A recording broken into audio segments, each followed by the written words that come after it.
That is Simmons with a motivation there. If you are breathing, you are living, and it's perfectly okay.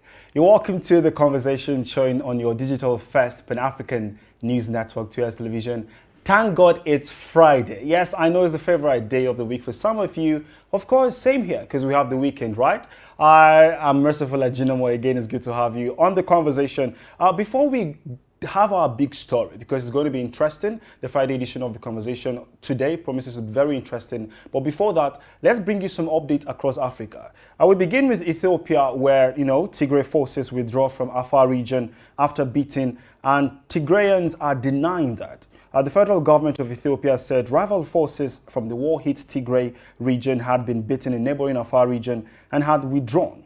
The Tigrayan forces denied the allegation and said they had simply redeployed troops to next-door Amhara region for an offensive there. Now we're going straight to Guinea, where government officials, the Central Bank of Guinea and other banks have been ordered by the military junta, which seized power over the weekend, to freeze all government accounts.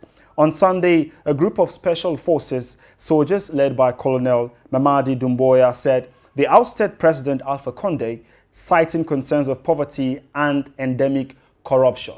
And this is on COVID-19 right now. We're seeing Africa to get 25% fewer vaccines. Just over 100 million doses of COVID vaccines will be delivered to African countries, less than what they were to get through the COVAX program by the end of the year, the World Health Organization has said. While bilateral deals that manufacturing companies have with rich countries, as well as delays in regulatory approvals, are partly to blame for the reduced target, the UN Global Sharing Scheme said. This is the time where I say, look, you have to stay safe. You have to ensure that you're following all the protocols and guidelines that your country is listening. We cannot afford the third wave in some of the African countries. We see what it has done in the first and second wave, right? So, wash your hands and just wear your face mask, all right? All right, we go straight to COVID-19 updates from across Africa. And after that, we'll bring you the big story. Just stay.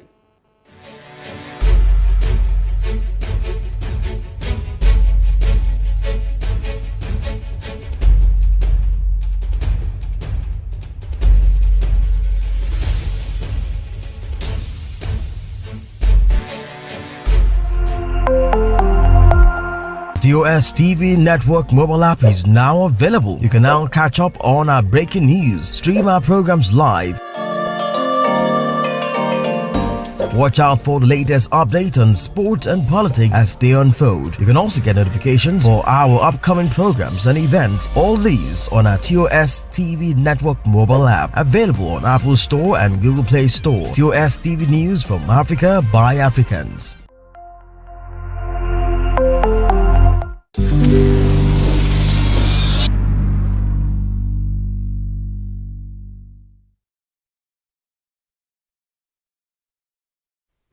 You're still watching the conversation showing you on Digital First Pan-African News Network, 2S Television. This is a time where I say you have to be a part of our social media community. Follow us across all our social media platforms on Facebook, Twitter, Instagram at TOSTV Network. Of course, our website is www.tostvnetwork.com. Please like and subscribe to our YouTube page so you do not miss out on our amazing content. We have it packaged all for you. Right, as the big story now, the crux of the conversation. And this morning, we're talking about the growing trend of tabling relationship issues on social media. Joining us in the studio this morning is Akoji Austin Obaje, the bread breaker. You're welcome to the show. Thank you very much. Yeah, this is my lecturer and he's a lecturer of the Kogi State University. You're welcome. Thank you very much. All right, this is the issue that we've been facing. Yes, this is the issue we've been talking about in the last couple of weeks in Nigeria, having people table their relationship issues on social media. What do you have to say about everything? Well, tabling personal issues, social relationships, and all other forms of issues on the social media, it's not something at this juncture we should worry so much about. Okay. Just like every aspect of our existence, every action has a consequence. We need to first understand that the world is evolving, or the world has evolved from what it used to be. Today, as it relates to the media, it has so evolved that with the social media platforms or the new media platforms, content consumers have become content producers. In the past, we sit down and just consume content from mainstream media, from television, with minimal inputs. well, exceptions like writing letters to the editors or making phone calls. Now the social media is on our fingertips. So we are no longer just passive consumers, we are active producers. Now, the implication is that you would have all form of contents being put out there. And this is one of the arguments, the loss of credibility, as it were. But then, back to how we affect relationship and putting out relationship issues out there, we should understand that in the past, our social relationships, prior to the time we became very conversant or exposed to social media, our social relationships will require physical presence. Yeah. So people you see putting out stuff out there, it is because they do not have these people physically with them. Are you sure? That's one of the major reasons. So what you're saying is, the reason, one of the major reasons that you're saying is because people do not have physical, like, friends and people who would listen to them. Yeah. Right, that's why they have to come to social media. Yeah, they actually have friends. On the social media, the friends are there. They call them friends, fans, followers. All of them are social acquaintances they want to discuss with. And of course, man is a social animal. They need to speak. So many times when you see people come out to throw their relationship issues or whatever issues on the social media, is because they need somebody to talk to. Apparently, nearly everybody they are talking to do not seem to understand them. That is for some.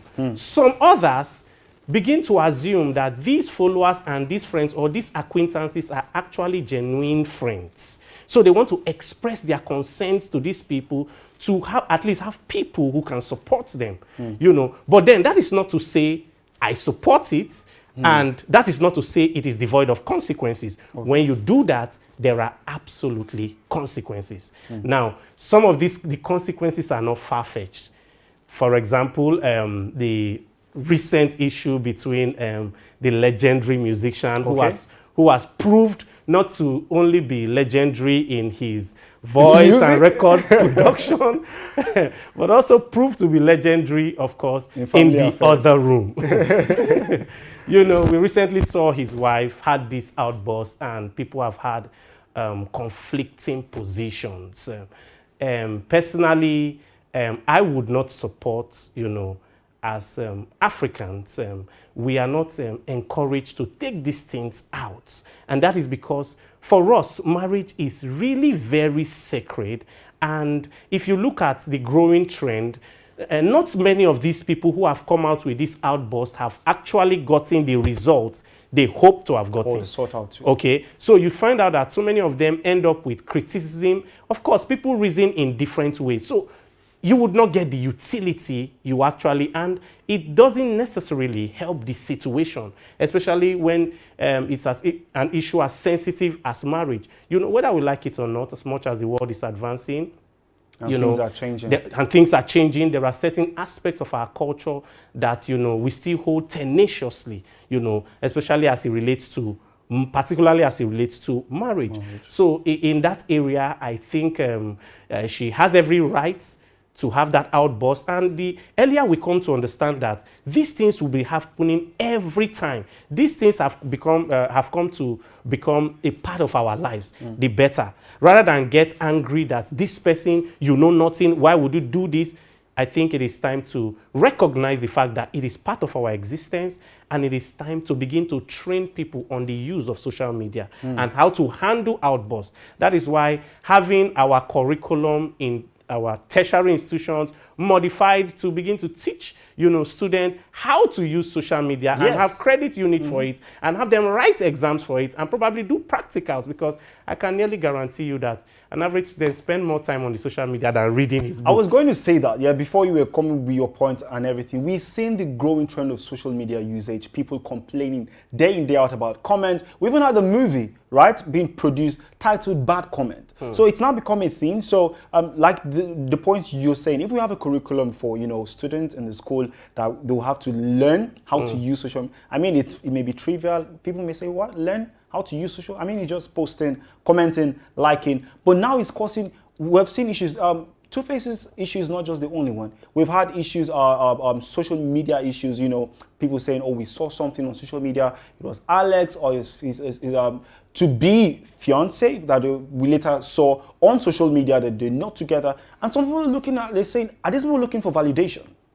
That's the question. Are they looking for validation from the social media? Because this social media users, because it's feeling like if anything happens, we put it on social media, people listen, they have opinions. They will come and read the comment and we're looking for something because it may help some people, but it may be really something bad to some others. So how do we draw that line on what to put on social media and what not to put? Because if you say marriage is sacred, some people thrive on that connection. They thrive on telling you about their story, their love story. So the more they tell you, the more they're accountable to you. Because I have friends that have told me about this. So the question now is, how do we balance all of this?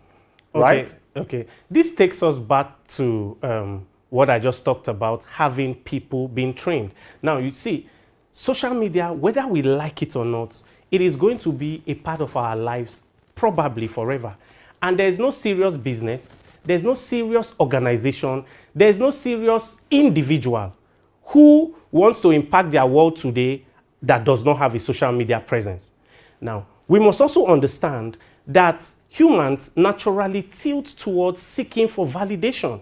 For example, working in your organization, all of the hard work you put in, to deliver on your targets, to be productive, you would require some validation. And this validation is expressed through commendations, letters of commendation, promotions, bonuses, and increases in every other form of encouragement. Now, same thing, this is just an individual psychological disposition. Everyone requires validation. So you see, a lot of people who go out there to begin to express their views or their grievances, of course, one of the major motivation is validation. But this is not to take out the fact that for some who are celebrities, now, a lot of people are ready to sacrifice all it takes, including their personal space, including their relationships. They are ready to put it on the line to increase their followership.